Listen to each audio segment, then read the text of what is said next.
ओम सुमुखश्चैकदन्तश्च कपिलो गजकर्णकः लम्बोदरस्य विष्टो विघ्ननाशो विनायकः धूम्रकेतुर्गणाध्यक्षो भालचन्द्रो गजानन द्वादशेतानि नामानि या पठे शृणुयादपि विद्यारम्भे विवाहे च प्रवेशे निर्गमे तथा संग्रामे संकटे चैव विघ्नस्तस्य न जायते।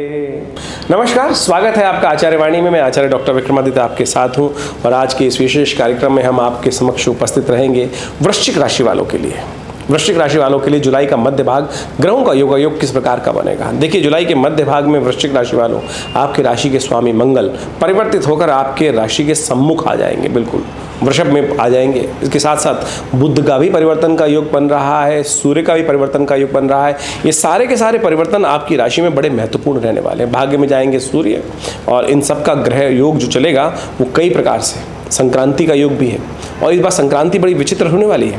संक्रांति की बात माने तो किस लिए हम कहने वाले हैं कि इस बार मकर संक्रांति और कर्क संक्रांति, जो आमने सामने की बिल्कुल संक्रांति, दोनों बहनें जो हैं वो मंगलवार के दिन ही पड़ रही हैं, और जो संसार में अशांति का वातावरण बनाती हैं, जीवन में कुछ ना कुछ उपद्रव उत्पन्न करने की योग देते हैं। तो ग्रह योग साफ साफ दिखा रहे हैं। और ऐसे में आप समझें, आपकी राशि के सम्मुख बृहस्पति महाराज जो विद्यमान है, उनसे पीछे पीछे मंगल भी चल रहे हैं, जो ये भी योग जो है कहीं ना कहीं द्वंद्वात्मक स्थिति को उत्पन्न करने के योग देते हैं। तो आपको कहीं भी झगड़े से बचने का प्रयास करना है, ये समझ लीजिए साफ साफ तौर पर। कहीं भी क्लैश नहीं, चाहे छोटे बच्चे हैं, चाहे बड़े हैं, चाहे घर परिवार में हैं, चाहे राजनेता हैं। राजनीतिक दृष्टिकोण से तो ये बड़ा विशिष्ट तौर पर समय दिखाई देता है, महंगाई बढ़ने का समय दिखाई देता है, और कई प्रकार की समस्याएं उत्पन्न कर सकते हैं लोग। विपक्ष इस प्रकार से देखिए कैसी स्थिति बनाई रहा है। तो लेकिन उस सब का भी जो ग्रह योग जो है वो इस पूरे विश्व को कहीं ना कहीं अशांत करने का योग देता है। सिलसिलेवार तरीके से समझें ग्रहों का योग किस प्रकार से जुलाई के मध्य भाग में आपके लिए जाएगा। 11 जुलाई की सबसे पहले हम बात करें तो जिस प्रकार से ग्रहों का योग दिखाता है कि इस वक्त आषाढ़ के महीने में जो पंचमी तिथि पड़ रही है, शुक्ल पक्ष की पंचमी, और बृहस्पतिवार के दिन पड़ रहा है, और उस दिन कन्या राशि में चंद्रमा का प्रवेश है। कौमारिक षष्ठी है, नवरात्र का षष्ठी का यज्ञ सुंदर रूप से किया जाएगा। इस दिन माँ भगवती के सुंदर रूप का ध्यान करते हुए, पूजन करते हुए कार्य करने का प्रयास करना चाहिए। विशेष तौर पर स्कंद जी की आराधना सुंदर रूप से करने का प्रयास करना चाहिए, क्योंकि कौमारिक षष्ठी इस दिन कहा जाता है। ग्रह योग के दृष्टिकोण से यदि हम समझें तो उस दिन विशेष तौर पर आपके ग्रह कहीं ना कहीं आपके लिए फेवर करते दिखाई दे रहे हैं। निर्द्वंद भाव से चलने का आपको प्रयास करना चाहिए, आगे बढ़ने का प्रयास करना चाहिए। और उसमें ग्रह योग दिखा रहे हैं कहीं ना कहीं लाभ के योग हैं। केतु और चंद्रमा की युति आपके 11वें भाव में बैठी हुई है, और कहा जाता है यदि संत महात्माओं की सेवा करेंगे, धर्म की तरफ आस्था रखेंगे, तो कहीं ना कहीं आपको ये लाभ देने का योग बना सकता है। माँ भगवती दुर्गा के सुंदर रूप का कहा जाता है कि आराधना करनी चाहिए। गुप्त नवरात्र चल रहे हैं और आश्रम पे तो विशेष तौर पर यज्ञ चल रहा है गुप्त नवरात्रों का। आप भी उसमें सम्मिलित हो सकते हैं और अपने नाम से भी यज्ञ करा सकते हैं। देखिए, कहा जाता है प्रथम शैलपुत्री च, द्वितीयम ब्रह्मचारिणी, तृतीयम चंद्रघंटेति, कुष्मांडेति, चतुर्थम पंचम स्कंदमातेति, षष्ठम कात्यायनीति च। तो ये 5वां और छठा नवरात्र, क्योंकि इस बार सुबह के समय 5वां नवरात्र, शाम के समय षष्ठ नवरात्र का। पंचम स्कंद माता की सुंदर आराधना करने का सब सुंदर अवसर है। तो ऐसे में विशेष तौर पर सुंदर रूप से माँ भगवती स्कंद माता का ध्यान करते हुए, माता का वास्तविक स्वरूप है कि जिसमें एक हाथ में बाल गोपाल के रूप में स्कंद जी बैठे हैं। और देखिए, पंचांग के दृष्टिकोण से 5वां नवरात्र का दिवस है, लेकिन स्कंद षष्ठी का भी सुंदर योग पड़ गया है। तो दो तिथियां आपस में मिलकर किस प्रकार का सुंदर योग बना रही है। तो माँ या देवी सर्वभूतेषु मातृरूपेण संस्थिता नमस्तस्यै नमस्तस्यै नमस्तस्यै नमो नमः, इस मंत्र का जप करें और देखिए कल्याण के योग बनेंगे। 11 जुलाई के बाद हम 12 जुलाई की यदि हम बात करें, शुक्रवार का अवसर, षष्ठी तिथि उदया तिथि के रूप में विद्यमान है, और इस दिन एक विशेष परिवर्तन ग्रह का योग बना रहा है। वृषभ राशि में मंगल का प्रवेश हो रहा है। मंगल महाराज आपकी राशि के स्वामी जो हैं वो 7वें भाव में प्रवेश कर रहे हैं। बृहस्पति वहाँ पहले से विद्यमान है, थोड़ा अशांति का वातावरण बना सकते हैं, झगड़े उत्पन्न कर सकते हैं, क्लैश उत्पन्न कर सकते हैं। तो आपको सबसे पहले शांति के साथ काम करने की ज़रूरत है। ऐसे में आपको शक्ति की आवश्यकता होगी। कहा जाता है भगवती कात्यायनी की सुंदर आराधना करें। विशेष तौर पर कात्यायनी माँ की आराधना कर कर आप शत्रुओं पर विजय प्राप्त करने की योग बना सकते हैं। ऐसे में विशेष तौर पर ग्रह योग दिखा रहे हैं कि कहीं ना कहीं बेकार के मामलों में अपने आप को न लिप्त होने दें, अननेसेसरी की क्लैश में न फंसें, अन्यथा सारा जो लाभ का योग है वो समाप्त हो जाएगा। कहीं ना कहीं देखिए, बृहस्पति के साथ सुंदर चंद्रमा का योग जो बन रहा है वो गजकेसरी योग कहीं ना कहीं गोचर में निर्माण हो रहा है। लेकिन अगर झगड़ों में फंस गए, टाइम बर्बाद कर दिया, तो ये 2-3 दिन का समय आपका बेकार चला जाएगा। कहीं ना कहीं शांति से अपने कामों में लिप्त लिप्त रहें। हनुमान चालीसा का पाठ करें, माँ भगवती कात्यायनी की आराधना करें। जैसा हमने आपको बताया कि आश्रम पे नवरात्र का सुंदर योग भी चल रहा है, उसमें भी सम्मिलित हो सकते हैं, उससे भी कष्ट दूर करने के योग बनेंगे। 13 जुलाई का दिन शनिवार का अवसर सप्तमी उदया तिथि के रूप में विद्यमान है और इस दिन खास तौर पर देखिए, सबसे पहले समझे बृहस्पति का परिवर्तन का भी योग शुरू हो गया है। बृहस्पति रोहिणी नक्षत्र में चलते हुए उसके तृतीय चरण में जाने का योग बनाएंगे और बृहस्पति के साथ चंद्रमा का जो सुंदर संबंध है, ये कहीं ना कहीं आपके लिए लाभ को उत्पन्न करता दिखाई दे रहा है, लाभ का रास्ता खुलता दिखाई दे रहा है। तो सुंदर रूप से भगवती की आराधना यथाउचित भाव से आपको करने का प्रयास करना चाहिए और ये आपके लिए कहीं ना कहीं आगे रास्ता बनाने का योग बनाएगा। लेकिन ध्यान रखिएगा, भद्रा है इस दिन, जो भद्रा रहेगी सुबह करीब दोपहर को करीब 3:50 के बाद से। तो नए कार्य आरंभ करने हो तो सुबह सुबह कर लीजिएगा और उसमें आप आगे बढ़ने का योग बना सकते हैं। शनिवार का अवसर है, कोशिश ये करें शनि के निमित्त, क्योंकि इन दिनों शनि महाराज आपकी राशि के अनुसार से चतुर्थ भाव में चल रहे हैं, जो कहीं ना कहीं सम्मान में कहीं ना कहीं कष्ट देने के योग बना सकते हैं। तो शनि को मनाना बहुत ज़रूरी है। तो शनि के निमित्त हनुमान चालीसा का पाठ कर लीजिए, हनुमान जी को चोला चढ़ा दीजिए, ये आपके लिए अच्छा रहेगा। वहीं बात करें 14 तारीख की, 14 जुलाई की बात करें तो उस दिन ग्रह नक्षत्रों के दृष्टिकोण से उदया तिथि अष्टमी है, लेकिन शाम को नवमी का योग बन जाएगा।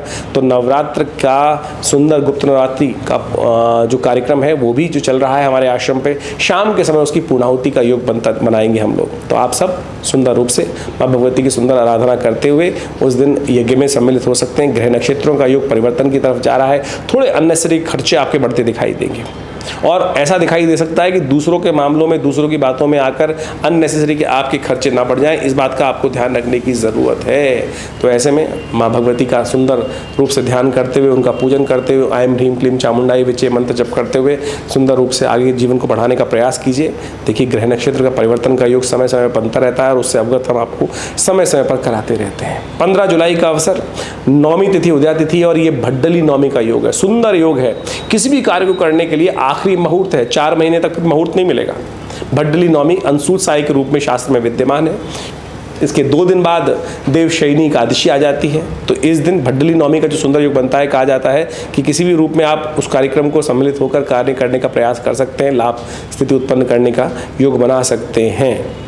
16 जुलाई की यदि हम बात करें तो विशेष तौर पर वृश्चिक राशि वालों के लिए ग्रह योग जो दिखाते हैं, मंगलवार का योग, दशमी तिथि और उस दिन वृश्चिक राशि में चंद्रमा का प्रवेश होगा शाम के समय, वो आपके लिए बड़ा अच्छा रहेगा। लेकिन सुबह का समय अननेसेसरी खर्चे कराने के योग बना रहा है, ध्यान रखिएगा, अननेसेसरी खर्चों में ना फंसें, दूसरों के चक्कर में अपने नुकसान करने के योग बन सकते हैं। इस दिन सूर्य भी परिवर्तन का योग बना रहे हैं और सूर्य का परिवर्तन जो हो रहा है वो कर्क राशि में हो रहा है। कर्क राशि में सूर्य प्रतिष्ठित होंगे, भाग्य में जाकर बैठ जाएंगे और कर्क राशि के साथ साथ एक विचित्र प्रकार का योग बना। मकर राशि में जब सूर्य आए थे इस वर्ष, तो वो भी विशेष तौर पर जो बने थे तो वो भी मंगलवार था। इस दिन भी मंगलवार का दो कर्क जो संक्रांतियां हैं वो कर्क में पड़ने वाले, मंगलवार को पड़ने वाली हैं और ये अशांति का वातावरण बनाती हैं। ज्योतिष के दृष्टिकोण से चाहे हमारे पर्सनल लाइफ हो, चाहे आसपास समाज की लाइफ हो, और इस वक्त मंगल सप्तम भाव में आपके वैसे ही चल रहे हैं, तो आपको अपने मनोमस्तिष्क को शांत करने का प्रयास करना चाहिए। ग्रह नक्षत्रों के दृष्टिकोण से सुंदर मंगलवार का अवसर है, सुंदरकांड का सुंदर पाठ करेंगे तो उससे बढ़िया कोई योग हो नहीं सकता है। तो 16 जुलाई को हमने विवेकानंद योगाश्रम में भी एक सुंदरकांड का बड़ा पाठ रखा है, आप भी उसमें सुंदर रूप से सम्मिलित होकर परमात्मा का स्मरण करने का सुंदर कार्य करें तो आपके लिए भी अच्छा रहेगा, लाभ के योग बनेंगे। 17 जुलाई की यदि हम बात करें, 17 जुलाई की यदि हम बात करें तो देखिए 17 जुलाई जो है आषाढ़ मास के शुक्ल पक्ष की एकादशी तिथि पड़ती है और ये तिथि एकादशी बेहद खास है। इस दिन देवशयनी एकादशी होती है। इस संसार में हर चीज को कहीं ना कहीं विश्राम की तरफ जाना था, सब कुछ चलायमान नित्यपति गति की तरफ चलते हैं, सत्ता भी परिवर्तन की तरफ जाती है। तो ऐसे में देवशयनी एकादशी में देव शयन हो जाता है। कहा जाता है कि हमारे यहाँ चतुर्मास आरंभ हो रहा है, ऐसे में कोई भी बड़ा कार्य, शुभ कार्य नहीं करना चाहिए। देव शयन हो जाता है, भगवान विष्णु भी शेषशैया पर चला जाते हैं और कहा जाता है कि भगवान समस्त सत्ता जो है भगवान शंकर के हाथ में आ जाती है और इसके बाद भगवान शंकर का सुंदर पूजन करने का कार्यक्रम बनता ही है।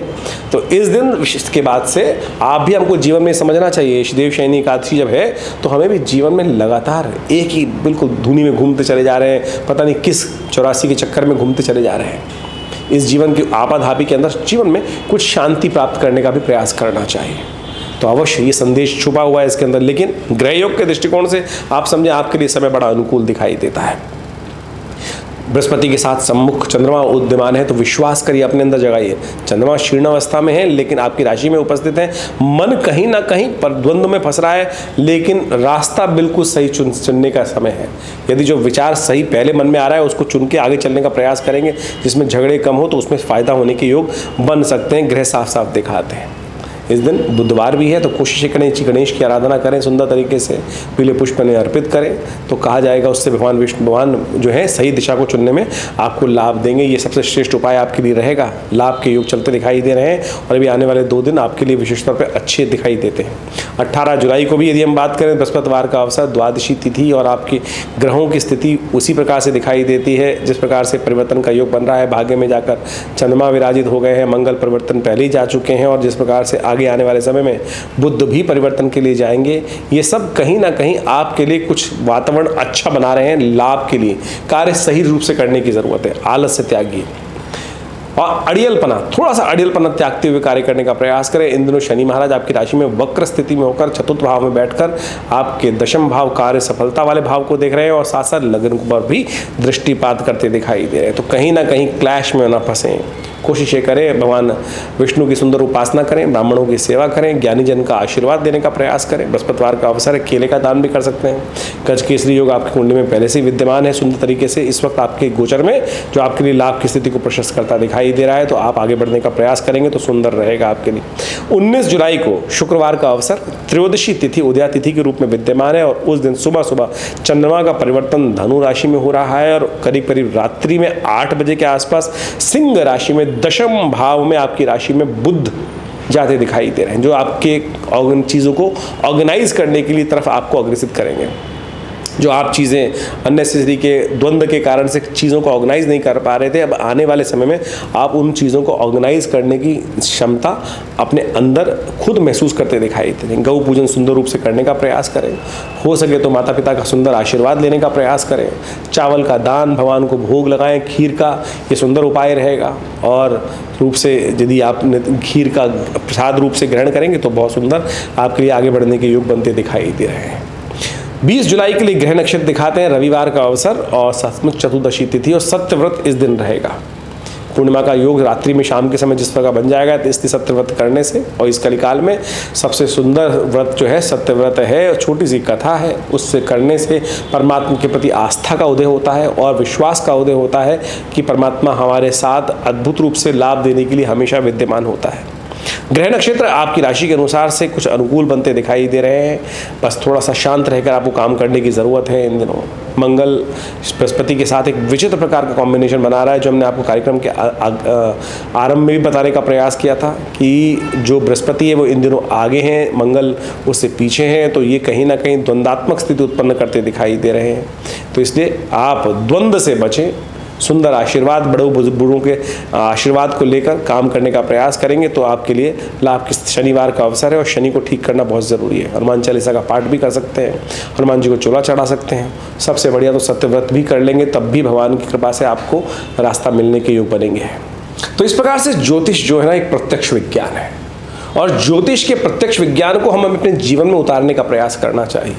कई लोग हास्य परिहास के अंदर ज्योतिष का अनेक प्रकार से मजाक भी उड़ाने का प्रयास करते हैं।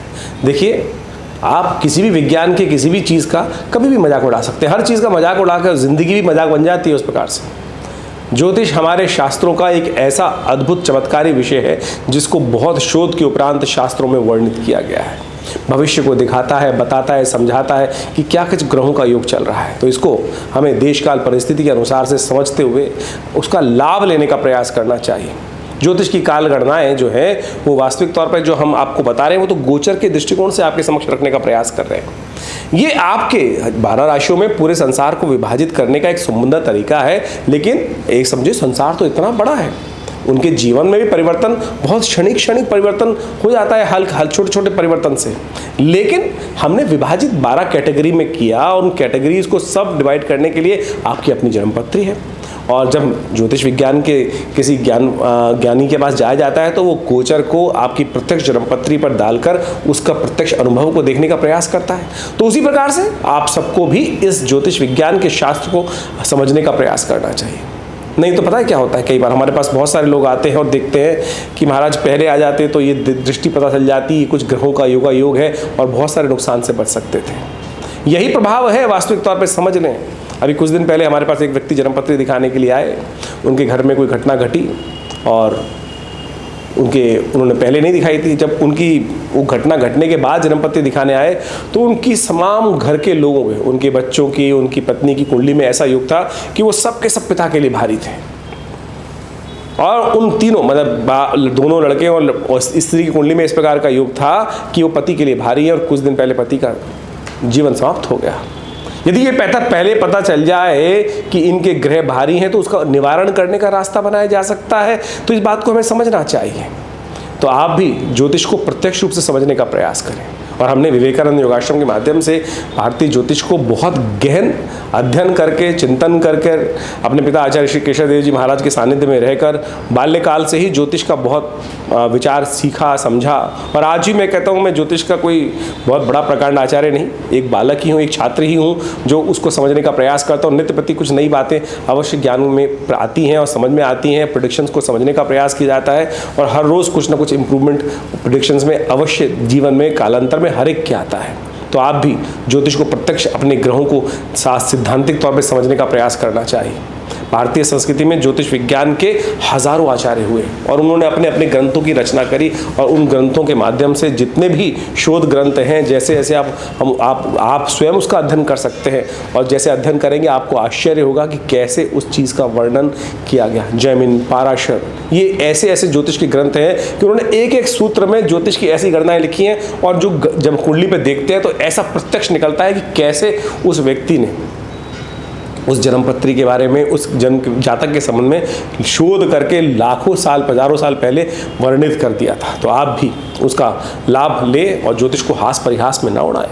और हमने विवेकानंद योगाश्रम के माध्यम से इन सब चीज़ों को अच्छे से आपके समक्ष प्रकाशित भी करने का प्रयास किया। आश्रम की तरफ से जो पुस्तकें प्रकाशित हैं, जो ज्योतिष के विभिन्न उपचार के माध्यम से, मंत्र विज्ञान के माध्यम से, योग विज्ञान के, यज्ञ विज्ञान के लिए जो समय समय पर आश्रम पर शोध चलता रहता है। हमारे आश्रम पे नित्य निवारण, देखिए ज्योतिष के दो भाग हैं, एक कारण, एक निवारण।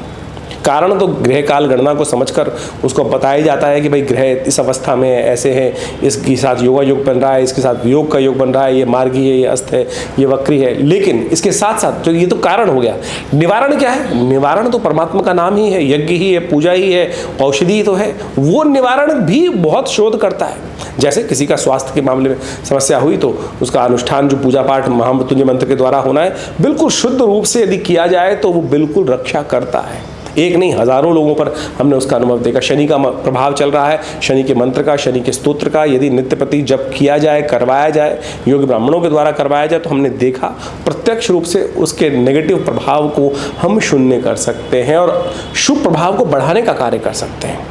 ये मंत्र बिल्कुल प्रत्यक्ष है। यज्ञ इसलिए हमारे आश्रम पे हमने व्यवस्था बनाई कि 8 घंटे नित्य प्रति पिताजी के ज़माने से चलता है और आज भी उस व्यवस्था को हम सुंदर रूप से चलाने का प्रयास कर रहे हैं। जमुना पार्क खुरेजी विवेकानंद योगाश्रम लक्ष्मी नगर में ये स्थित जो है, यहाँ पर नित्य प्रति आज भी 8 घंटे यज्ञ होता है। हर रविवार को आप उस यज्ञ में स्वयं भाग लेने के लिए उपस्थित हो सकते हैं। माँ भगवती के सानिध्य में अभी आने वाले समय में जो उत्सव आते हैं समय समय पर, जैसे इन दिनों विशेष तौर पर गुप्त नवरात्रि चल रही है तो नित्य प्रति उन दुर्गा सप्तशती का पाठ चल ही रहा है, यज्ञ चल रहा है, उसमें बहुत सारे लोग सम्मिलित हो रहे हैं, अपने नाम से भी यज्ञ करवाने के लिए भाग ले रहे हैं। अभी 23 तारीख से विशेष तौर पर सावन आरंभ हो जाएगा और सावन का एक विशेष कार्यक्रम आश्रम पे रहता है कि पूरे 30 दिन तक रुद्राभिषेक भगवान से अपनी मनोकामना उन जलाभिषेक कर कर उनके सामने रखी जाती है और भगवान शंकर का बड़ा विशाल श्री विग्रह, जैसे सौराष्ट्र में स्वयं भगवान शंकर का बड़ा शिव विराजमान है, उसी प्रकार से आचार्य श्री केशव देव जी के सानिध्य में प्रतिष्ठित कर कर उनको यहाँ प्रतिष्ठा बनाई गई और बिल्कुल सुंदर तरीके से नित्य प्रति उनका रुद्राभिषेक चलता है। और ऐसे में विशेष तौर पर जो अभी सावन का महीना आएगा, पूरे 30 दिन तक विशाल रुद्राभिषेक, सब लोग सम्मिलित तौर पर दूध से, जल से, दही से, इच्छु रस से, विजया रस से, इन सब से भगवान का सुंदर अभिषेक मनोकामनाओं की सिद्धि करने के लिए बहुत अद्भुत। जैसा हम महामृत्युंजय मंत्र के बारे में कह रहे थे, स्वास्थ्य की कोई समस्या हो, महामृत्युंजय मंत्र का जप करते हुए भगवान का अभिषेक सुंदर रूप से दूध से किया जाए तो अद्भुत रूप से लाभ के योग बनते हैं। एक केस हमारे पास बहुत वर्ष पूर्व आया, मुझे अभी भी याद है, बाल्यकाल के अंदर बहुत सीरियस केस था और वो पिताजी के पास आए, उनका ऑपरेशन होना था। पिताजी ने कहा भाई इतनी जल्दी तुम ऑपरेशन के लिए जा रहे हो तो ऐसा नहीं कर सकते, तुम कम से कम एक संकल्प कर लो। माँ भगवती के सामने उनका संकल्प कराया और कहा चिंता मत करो, तुम जाओ। और जो बिल्कुल असंभव भाव लग रहा था वो महामृत्युंजय का यज्ञ अनुष्ठान शुरू करवा के चले गए।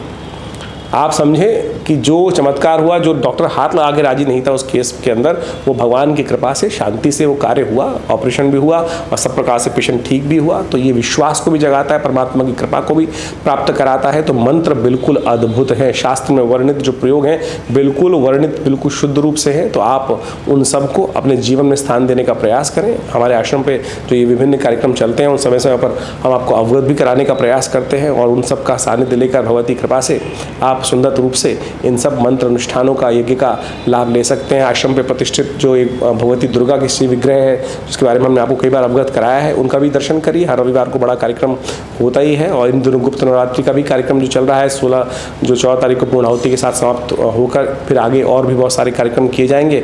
उन सब में भी आप भाग लेकर सुंदर तरीके से लाभ ले सकते हैं। तो अवश्य आश्रम में इन चल रहे कार्यक्रमों में सम्मिलित हों, कृपा होगी, कल्याण होगा और दुख भी दूर होंगे।